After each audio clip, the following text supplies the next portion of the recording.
Today on That Park Place's News Countdown, HBO Max wants everyone to pay a lot more for streaming.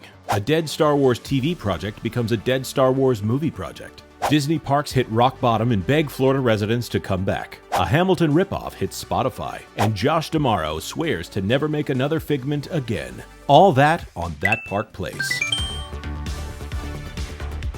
Welcome one and all to the That Park Place News Countdown, where we like to go through all the news that should be fun. I'm Jonas J. Campbell, and with me, as always, is my co-pilot, who is not a Wookiee, but he has a good beard, Vash Sky. How you doing today, Vash?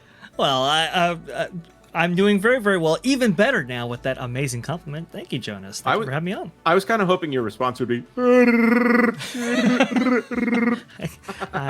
There is no way I can do that. It's not possible. Man. Well, enough of me and you. Let's get to our amazing contributors from across the That Park Place network and getting to all the news that should be fun. Number 1. Hey folks, it's Culture again for That Park Place, and with today's story, it's been inspired by the Hollywood Reporter's article titled Warner Brothers Discovery CFO on Streaming Prices, and this is by George Zvali. It seems that Warner Brothers Discovery's CFO, Gunnar Weidenfels, delivered some hard truths about the streaming industry at a recent investor conference. And starting first, we're going to talk about pricing correction. See, Weidenfels believes that streaming prices will continue to rise because valuable content has been offered well below fair market value, and this trend is changing. He also addressed the churn reduction, saying that streaming services are using pricing to reduce churn by pushing annual subscriptions over monthly ones. This approach sets customers in a costly set it and forget it kind of a mindset. You think that's actually going to help the customers want to be loyal in the future? No. Content strategies are shifting. Warner Brothers is now focusing on coordinated and planned approach to content. Well, it's about time. I mean, you weren't anyway? Instead of managing content in isolation, they're actually looking at monetization opportunities across the board, admitting that only a small percentage of titles actually drive any kind of viewership. So they need to rethink how to offload stuff that's no good and monetize the rest? Okay. Next up came the staggering realization that advertising makes money. Who knew? Who knew? So, are you actually more surprised that they finally arrived at these conclusions? Or are you surprised that they haven't already been on top of this for years? I don't know which is more hysterical. Anyway, let us know in the comments section down below. Number 2. Bounding into comics editor and spaceship battle aficionado Spencer Picculi here to let you know that, for some reason, Disney has decided to upgrade their previously announced Lando Disney Plus series to a full-blown movie. This upgrade was first revealed by Stephen Glover, the brother and creative partner of the film's currently attached star Donald Glover, during a September 14th appearance on the Pablo Torres Finds Out podcast. Said Glover, who in August, alongside his brother, was announced to replace Dear White People director Justin Simien as Lando's lead writer, quote, "We're doing It's Not Even a Show," end quote. Pressed for clarification by Torres, who asked, quote, "Wait, you said it's not even a show," end quote, Glover replied, "No, the idea right now is to do a movie."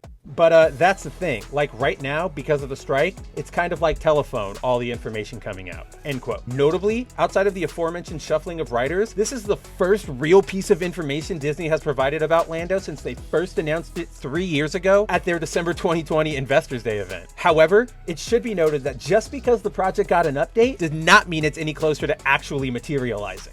After all, not only have recent months seen Disney posit a desire to improve the quality of their output by better curating the projects they greenlight, but Disney Star Wars has essentially defined itself with false starts and cancellations. In light of these circumstances, it's not out of the realm of possibility that Lando gets permanently grounded before it even takes off. That said, I want to turn the question over to you. Do you think Lando will work better as a movie over a TV show? Do you think Lando is the right choice for the franchise's return to the silver screen? Do you even care enough about Star Wars anymore to have an opinion?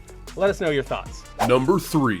Hello, everyone. This is Lorena of the Lorena Creole YouTube channel, keeping it real when it comes to theme parks. And speaking of keeping it real, it looks like Disney is trying to entice Florida residents with another fire sale. Coming from WDW News Today, Walt Disney World Weekend Magic Ticket now available to Florida residents for late 2023. And actually, these tickets are valid until December 22nd, 2023, with no blackout dates.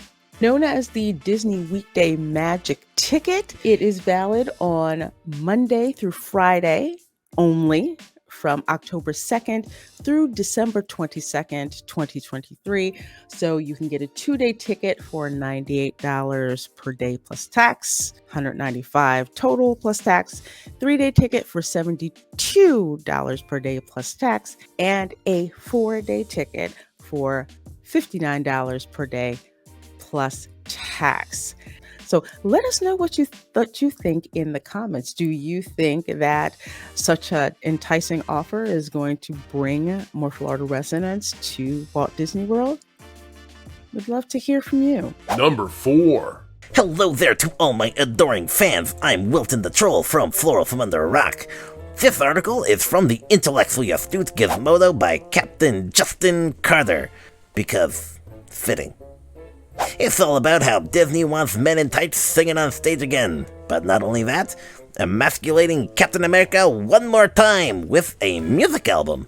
That's right, Rogers the Musical, a corny Hamilton-alike that told a very condensed story of Chris Evans' Captain America, is one of the more successful attempts at musically spicing things up for the films.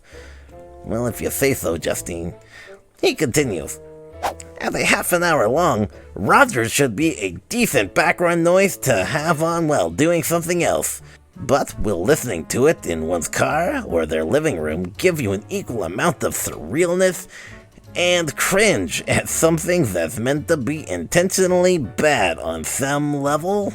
At least Disney's consistent. They're doing things intentionally bad. Or better, depending on, what your preference is. Have you seen Mr. Rogers' musical yet? Have you taken a power drill to your earlobes instead? Go ahead and blame stupid Jonas for letting this happen down in the comments. Number 5. Hello there, Vash Guy here with the next story. WDW Magic this time. Wakanda joins Coco, Zootopia, and Encanto on Disney Parks' future Blue Sky expansion list. Disney Parks chairman Josh D'Amaro widened the Blue Sky wish list even further to include Wakanda from Marvel's Black Panther. Quote, imagine bringing Wakanda to life, D'Amaro said. In terms of bringing the latest Disney, Pixar, Marvel intellectual property to the parks, we haven't come close to scratching the surface, and we have learned that incorporating Disney IP increases the return on investment significantly.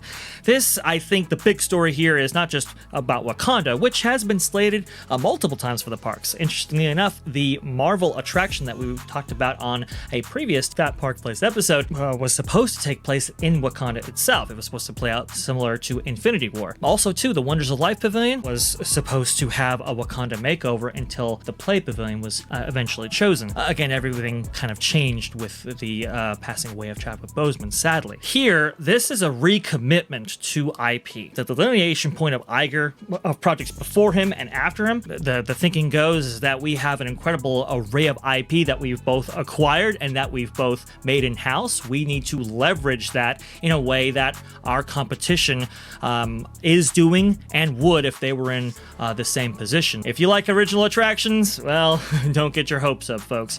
IP is here and it's here to stay.